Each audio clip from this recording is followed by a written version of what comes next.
This is the Lighting Fires podcast, supported by Henley Business School. Welcome to this episode of the Lighting Fires podcast. It is a beautiful sunny day. I'm in my local park listening back to this conversation with Kate Gräfe. And we explore the classic question, what am I going to do with the rest of my life? We talk about her career, how she found what would make her happy, how she discovered a superpower, and all the steps in between. So I hope you enjoy this episode. If you're interested in talking to me about your career, then feel free to contact me at www.lightingfires.co.uk, and I hope you enjoy.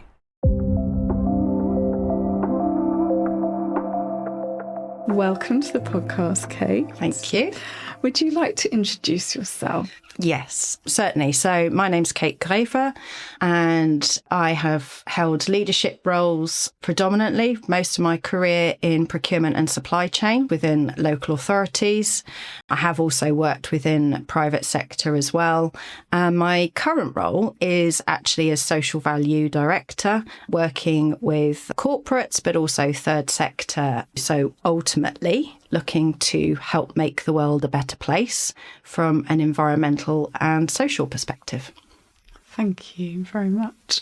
So we worked together a few years ago, and we've continued to stay in touch since then. I was actually looking back at a piece of reflective writing I did right at the end of our coaching work, and I had asked myself, what did I get out of this? And actually I wrote down, I got a new friend and a colleague, so that has been really lovely to continue Absolutely to know you. So would you like to tell us a little bit more about your backstory?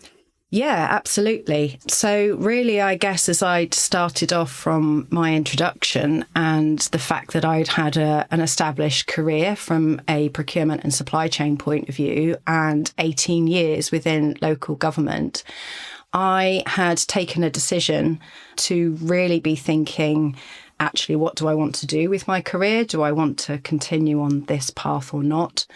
And probably like a lot of people post-COVID had decided that there were elements that I enjoyed, but that I wanted to focus on in a different way. And so I quit my position at Reading Borough Council. And I was really in a place where I was coming to work with you with I sort of know that I want to work in sustainability and social value, but I haven't thought about what that would look like. Taking the opportunity to work with somebody from that professional perspective and actually think about what does good look like for me, because to some extent, I would say my career had felt to a certain extent that steps had happened more by accident. And obviously that's not the case. However, there was something about, I suppose, deliberate control and where next. Yeah. Okay. Thank you. So when you came to the coaching, we actually met at a speed coaching event, didn't we? We did, yes. I remember that in Reading. It was. I was still in role, and there was part of me that was thinking about interest in understanding what next for me before I left, and then realised actually I didn't have the right headspace. I needed to draw a line first. Yeah, I think that's quite common actually. I think when you're in that position, you want to be able to figure out the next thing and often move on to it quite swiftly, but sometimes I think you do need a break and to have the time and the space to figure it out. What were you bringing to the coaching? What were you hoping to resolve for yourself or tackle? It was a bit of an opportunity as much as anything else. I know that I have had experience with family, including my dad. Once I remember having a career conversation with him. I probably spoke at him for 20 minutes and then said, thank you, that really helped, because I was able to get my thoughts out. So sometimes you need to find people to have that conversation with. I was wanting to do that with somebody that was maybe not bringing some of the assumptions that some of my friends or family may have, wanting to work with a coach that could help me reflect me, not everybody else's expectations. So to do that, I knew that I needed to bring an open mind and an idea of where I wanted to go, but equally looking to trust somebody who could, provide some guidance on that journey. Yeah. Okay, thank you. What are your key memories? What stands out for you? So I remember when you first started working with me and you mentioned about doing Myers-Briggs, and I rolled a little bit going, I've done this before. How much is helpful at this point? How much is putting me in a box? And I think I've got some reasonable self-awareness. And then shock horror, I didn't come back as ENTJ, I came back as INTJ. And actually there was that realization of, okay, that's why my social battery gets run down. That's why I operate. So actually, one thing that stood out for me was some of the progression in terms of self-awareness, and just goes to show, as I think a number of your other guests have highlighted, that it's an ongoing journey. It was very pivotal for me at that point because it did just have such an impact. So for the listeners' benefit, you had always been told that you were an ENTJ. Correct. E standing for extroversion, yes. Meaning that you gain energy from the world around you, from people or situations, and that would fire up your energy. But actually what we found was that you felt that you were more at the introvert end of the scale. Introversion in these terms meaning that you need more kind of quiet concentration, reflective time to fire up your own internal battery. Yes. Really.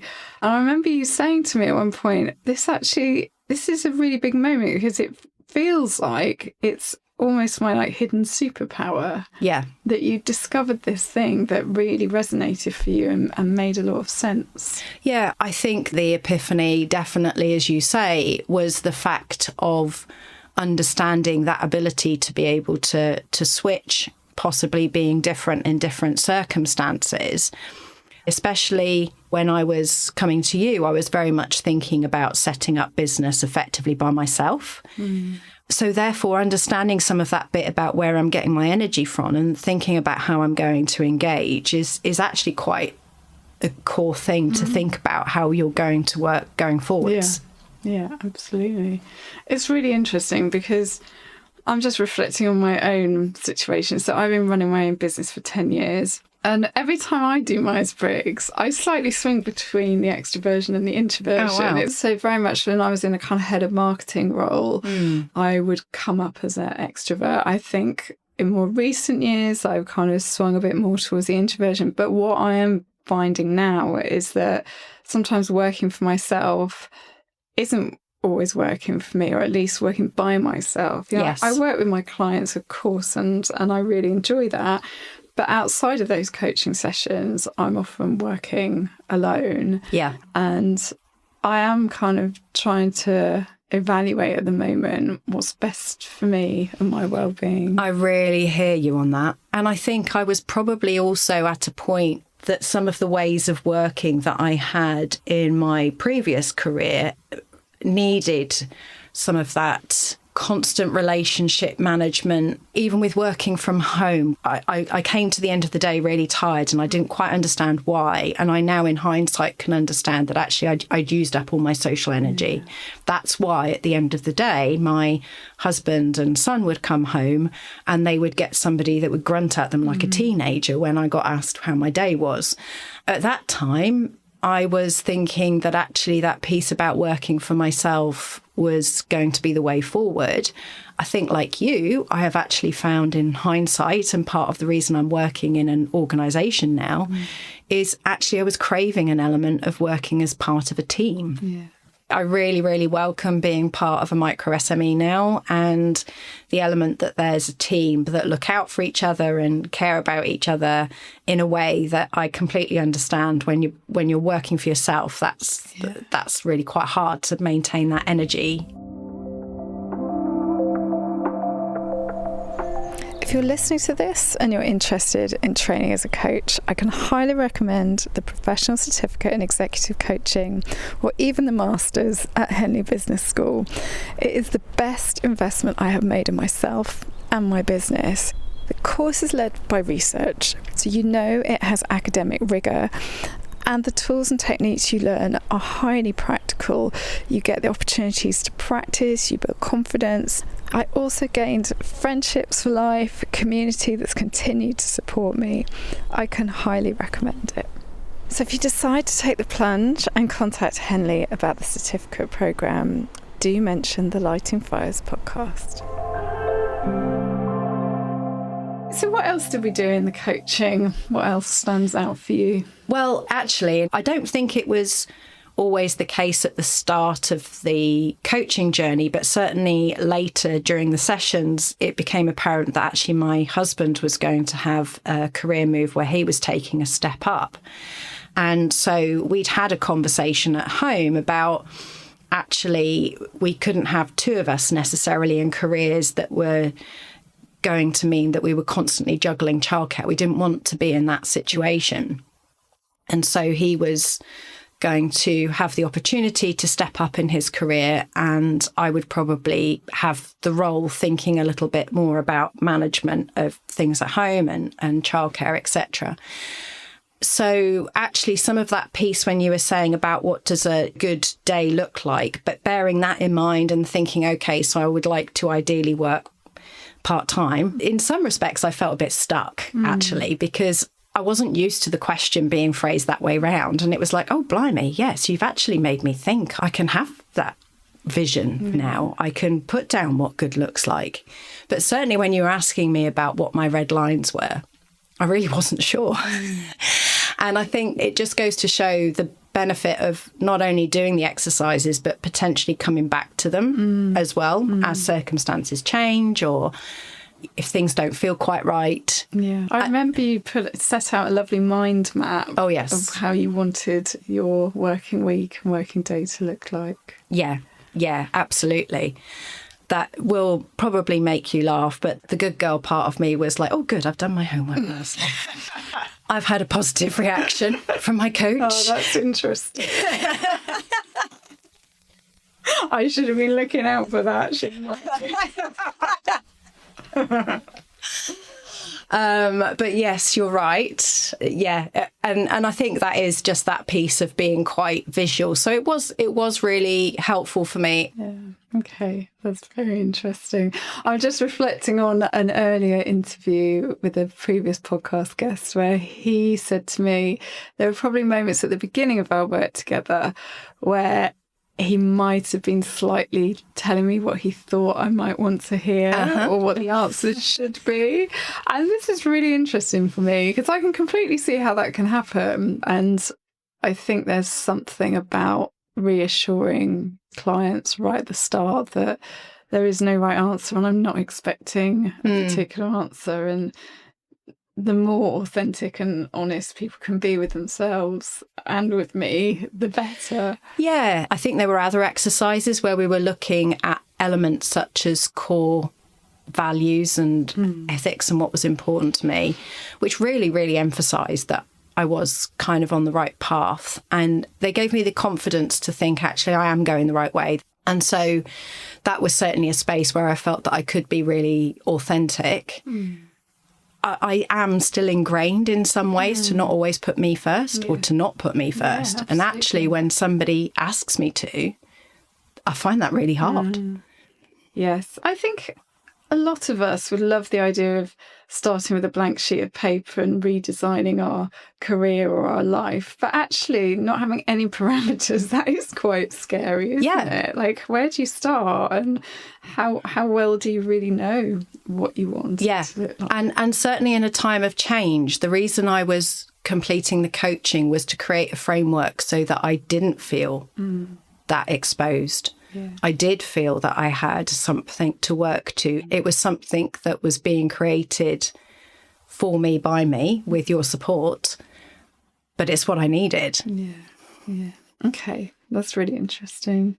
So what else happened? What was useful, maybe not so useful? What changed for you?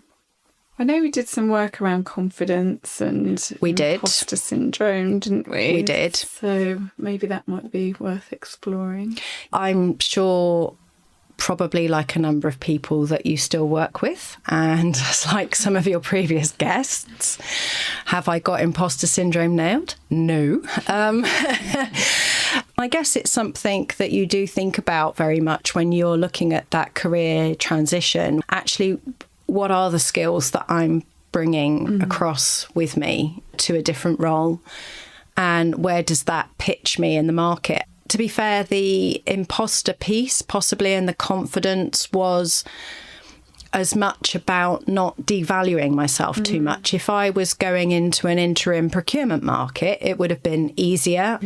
Whereas certainly when you're in that situation, when you start a business, there's a bit about getting that first bit of business on your books, thinking about a rate that's going to be reasonable, that still doesn't devalue you. So it's a very much that confidence and thinking about it in monetary terms. And what would be my elevator pitch? What would be my way of not underselling myself? Yeah. I think putting a price on your work and your worth when you're starting up a business is really hard. It's hard, isn't it? 'Cause Yeah. you're kind of valuing yourself and then having to go out and pitch that. Yeah. That's tricky. Absolutely. Yeah. So I have a couple of other recollections of our work together.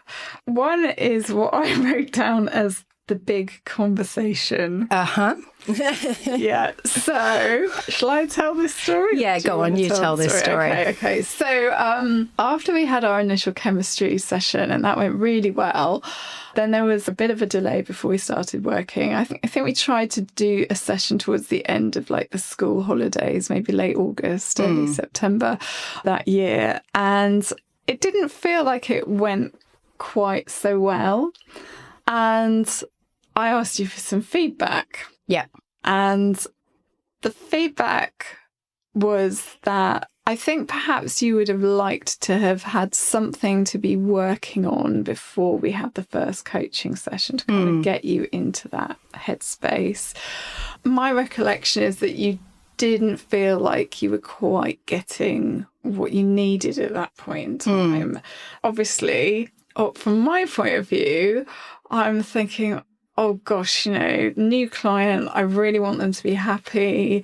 This isn't a great way to start the coaching work. It was unusual for me to find that. Yeah. And so we decided to have a conversation about this. And I felt like I just needed to be really honest with you because I'd had a few difficult things happening in my family life that summer. One of which is we had discovered that my father-in-law had been diagnosed with cancer. And it wasn't that long since I'd lost my dad as well. So I think that was probably going on for me. I think it was a big distraction. And perhaps I hadn't come into that piece of coaching work in the right headspace. And I think I probably needed a little bit more time and then get back into work mode in September. But I'm interested to hear your recollections. Yeah, you're right.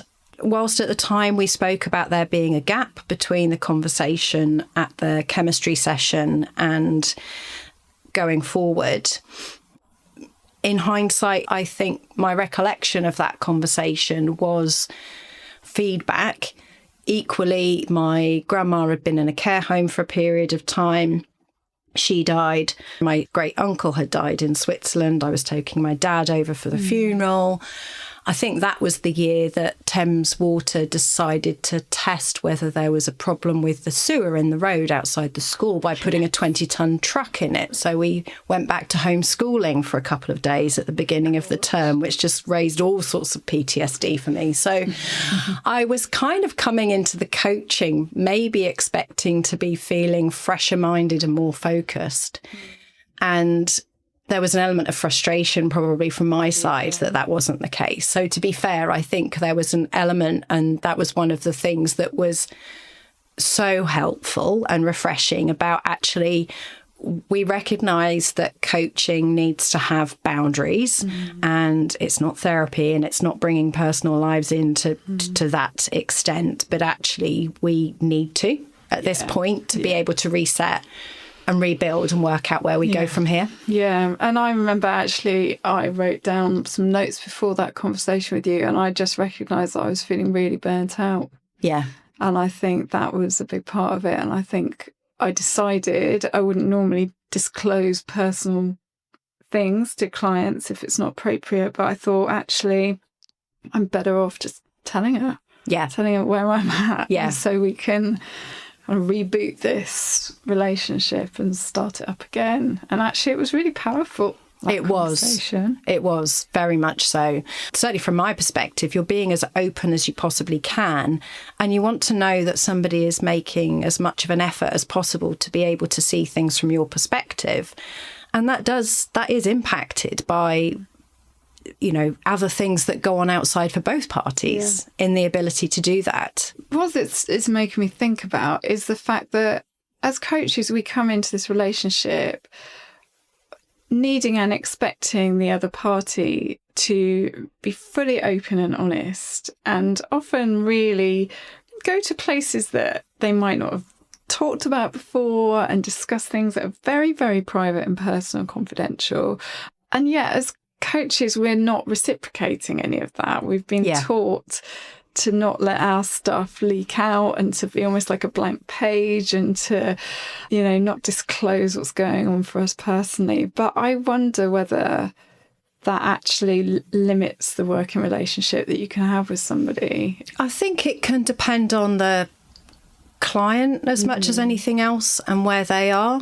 When I think about one of the things that resonated for both of us in terms of chemistry, there was an element of crossover with some of the personal on things that we valued. And some of that was established through the fact that you'd had a change in career as well. So there was an element of you've trodden this path. You've got an element of being able to bring some of that expertise, and you can empathise with where I am on this journey. Yeah, I mean, that makes total sense, doesn't it? If you can learn some lessons from somebody else, why wouldn't you? Yeah, absolutely. Do that at the same time.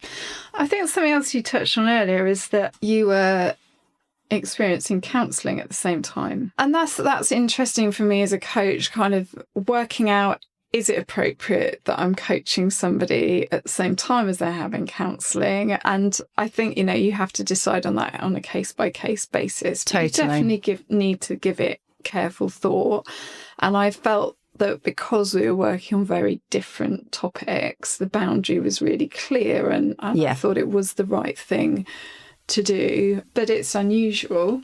Yeah. I think I'd been working with my therapist for quite a while at that point in time, and elements of conversations from the personal journey were very much around boundaries. And actually, some of those conversations from a therapy point of view and thinking about being able to be me where I might be masking had possibly got me to part of that thinking of wanting to do a career change. And so probably the fact that had already been worked through personally, in part through help with that therapy, is one of the things that helped make it easier to go on the journey with you and keep it separate. Yeah, so actually they slotted together very well. They very much did for me. Are you a business leader looking to grow performance, or a coach looking for a system your clients will value? If so, Insights Discovery might be for you. If you're a regular listener to the Lighting Fires podcast, you'll know how powerful it can be to understand how people think and make decisions. Insights Discovery is one of the world's most trusted psychometric systems. It's used by 48% of Fortune 500 companies and consistently scores above 97% in accuracy based on user feedback. Insights works because it's practical. It helps people and teams make better decisions and communicate without friction. Experience what's possible when you go from managing people to truly understanding them at www.insights.com. You're not afraid to do the work, are you, Kate? No. Some people see it as stubbornness. I call it determination. I call it determination, yes. That's funny. So what more happened in the coaching at the time? Is there anything more that you'd like to share or discuss? as you would expect from a coaching point of view, I think it shifted very much from the more, what's the framework for me to move forward? Then as we were going further towards the end of the journey, I was starting to think a little bit more about what you might class as more career coaching. Yeah, it was less about the change. It was less about the framework of the what did I want from life and what my values were, to actually starting to think about the pragmatic steps of what next. And wanting to be in a position that we obviously were able to get to by the end of the sessions, where it was a case of I felt comfortable to be let loose in the world by myself, rather than feeling that anything was left over. So I certainly felt by the time that we had finished our work from that perspective that, yes, I had that clarity. I was able to be thinking very much more practically about some of that what next. It's one of those things that if you've got any self-doubts, to be able to use the coaching to be able to at least get past that has such a knock-on when it comes to the confidence and the imposter syndrome. And actually there was a big shift, huge. Yeah, and I remember starting to think about how you would do some networking and specific people that you wanted to have conversations with, what those conversations might look like. And at the time, I think you were quite open-minded as to whether it was about finding work and running your own business, or whether there might be a role out there part-time that could work. Yes. For you. Actually, that's definitely one thing that stuck in my mind, because we were thinking about actually who have I got as people that I would consider as champions?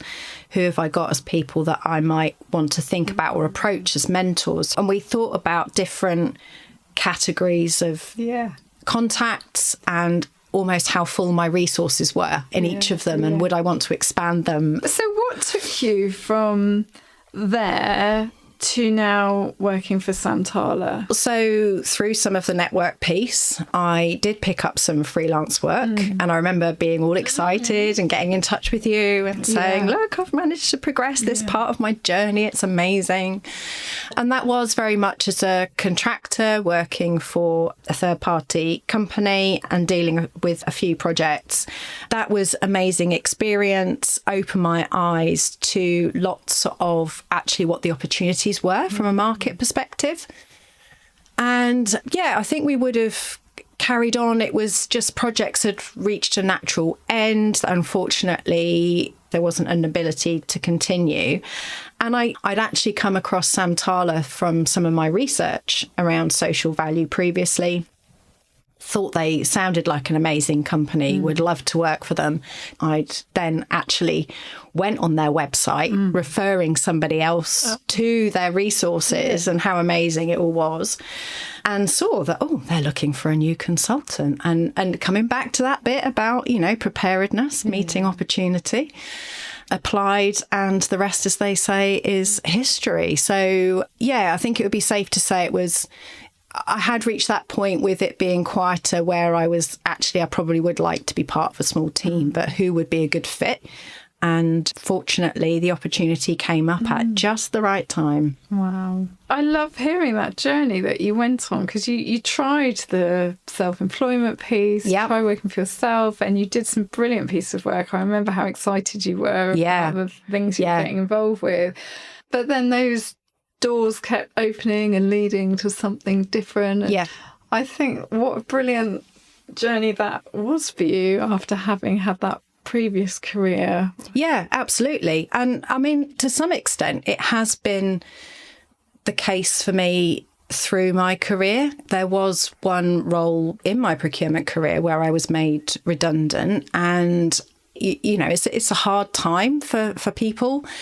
And actually, again, the job that I was then able to apply for and move to was the role that got me effectively into being a chief procurement officer within a local authority in London. So would I have necessarily been looking for that job if I hadn't been made redundant? Probably not. I'm not somebody that believes in fate in that way. However, have there been positives that have come out of even those really hard bits through my career journey? 110%. Yeah, and I'm just reflecting back very briefly on my own experience. I've been made redundant 3 times in my life. Yep. Every single time it felt like a bit of a kick in the stomach. Yep. It does feel like rejection. I know you shouldn't take it personally, but I think it is quite a tough thing. And every single time it was the best thing that could have happened to me in hindsight. Same. Also 3 times. One of them was voluntary, admittedly, and it was recognising I wasn't in the right place. Yeah. And so actually it was a helpful way to end things and move on. Yeah. But exactly as you say, you're right. There will always be an element of rejection. And you do have to acknowledge those emotions and process them. Yeah. Just not dwell on them. Yes, exactly. And actually, as you say, the 3rd time that this happened to me, it was voluntary redundancy. And it was the exact moment that I needed to leave that organisation. Yeah. I'd been there a really long time. I knew there was nothing more that I could learn or do there. And it just forced me to go and do something completely different. Yeah. And I really value that experience that I got as a result of that. So, yeah. I think that would be one thing that I would always say to anybody else that finds themselves in that really hard situation. Yeah, it's hard. I'm not going to try and rationalise with you now to say it's not and all good things will happen, because you might not be in the right place to hear it. Just, allow yourself that ability to not limit your options. You reminded me of one of my coaching friends who has this brilliant technique where when you're stuck in a situation, you can't see any options or you're not really sure what to do. Yes. She gets you to generate 13 options. Okay. And every time she's done this with me, I find it so painful. Yeah. Just like there cannot possibly be 13 options. And before I know it, I start becoming really creative in my thinking. And suddenly we get to like 15 options. Yeah. And I'm like, what? Yeah. So I really like what you said about that. Just allowing yourself a bit of time to do the processing. There will be options. Right, at this point, I'm going to ask you to put a question out of the red envelope. Excellent. Let's see what we've got. Have I got 1 or 2 there? Hold on a second. No, don't cheat, Kate. No, I'm not. No, I've got just the one. Okay, if you were a fly on the wall during the coaching, what would you say? How would you describe what you saw? If I'm honest, I would describe it as open and frank conversations, and much as per the conversation that we're having now, natural, it's not forced. I wouldn't be surprised if we were seen by other people. I think they would have seen, people genuine, happy. I think for me the word equals comes to mind. Definitely. And that we're bringing a similar amount of professional experience and life experience to bear on. You're right. And that's a really important part of the chemistry, isn't it? Because although you're asking for guidance from a coach, what you don't want to feel is that there is a power imbalance. You know, when I was coming back to that people-pleasing bit, that's almost like a transactional teacher-child, parent-child relationship. You don't want that. That's not going to be the most productive place to move forward. Yeah. I love the way you've just referenced transactional analysis. I know. Thank you. Love a bit of a theory and a model. Oh, I love it. Right then, so what's next for Kate Gräfe? That's a really good question. So I'm thoroughly enjoying where I am at the moment professionally, and equally as well with the role that I have with Graft Thames Valley from a trustee perspective. So it's certainly ticking a lot of boxes for me from that perspective, and a good balance. My son's about to go up into secondary school next year. So in terms of all of that life work mix, it does feel like a good place. And so, to be honest, whilst there is part of me that can quite often feel guilty about not having things planned out about where I want to be in 5 years, actually, on reflection right here now, I'm enjoying where I am. So why would I want to necessarily look that far forward? So isn't this success then? I think it is. Absolutely. that was the whole aim, definitely, in terms of the career shift, was being in that place professionally where I could focus on work that I enjoyed. Of course, I have days like everybody where you have bits of the work that you enjoy and other elements that are more frustrating. However, the shift in terms of the focus, the work-life balance, definitely the right move to make. I'm so glad that I made the move when I did. So what would you say to somebody who's feeling like perhaps they're reaching the end of a role or a position? How will they know if it's the right thing to leave? I think sometimes there are some bits where I would say trust your intuition and your gut. I think the point sometimes that you really start looking around at other roles somewhere else and thinking that things are not right is basically a flag that you need to go somewhere else. And from a career point of view, as I said, I think some of it was equally that piece of thinking about actually where would I go next. As I said, I was in the fortunate position where I did have doors open to me to think about other things because of where we were financially and my husband progressing from a career perspective. So that definitely helped. I guess if you feel like you've got no way out, how do you find somebody to have a conversation with? I mean, at one point when I was considering different options, I did, for example, have a conversation with my employer at the time about study leave. And I said, look, I'm prepared to put myself through some training. It's just that piece about sometimes when it comes to the questions of the self-limiting beliefs and, oh, my employer wouldn't let me do that. Have you asked? What would the implications be if you even asked? Yeah. Because I tell you what the implications were when I asked. One of the responses I got was, yes, you can, but you're not thinking of leaving, are you? What do we need to do? So that worked out well, right? Yeah, absolutely. I mean, I remember having a coach, and what I really, really wanted to do was take a sabbatical for 6 months. And I just remember saying to her, but it's just impossible. I can't do that. And she really challenged me. And through the process of that coaching, I came to realise that absolutely, of course I could do this. I've just got to ask. They might say no, but they might say yes. And it turned out they wanted to keep me enough that it was a yes. And it was the best thing that I've ever done. Yeah. I think this is the thing, isn't it, when it comes to those self-limiting beliefs, that it just feels like sometimes those opportunities, it feels like they're spoken about as being the exception and not necessarily thought of as being part of the mix. And I guess coming back to that bit, exactly as you were saying about sabbatical or anything else, is just actually when you think about it and you get a chance for properly thinking about these things, there can be so many different options out there that you might not realise. Back to the word options. Absolutely. Indeed. Right, thank you so much. I've really enjoyed our conversation. Likewise, it's been a pleasure. I really enjoyed this jam-packed episode and conversation with Kate. A couple of top tips I would say is, this is interesting, this point about the flip side of imposter syndrome, which is actually valuing yourself when you're going into the next stage of your career, whether that's setting up your own business, for example, figuring out what you're worth, and respecting that. I think that's quite important.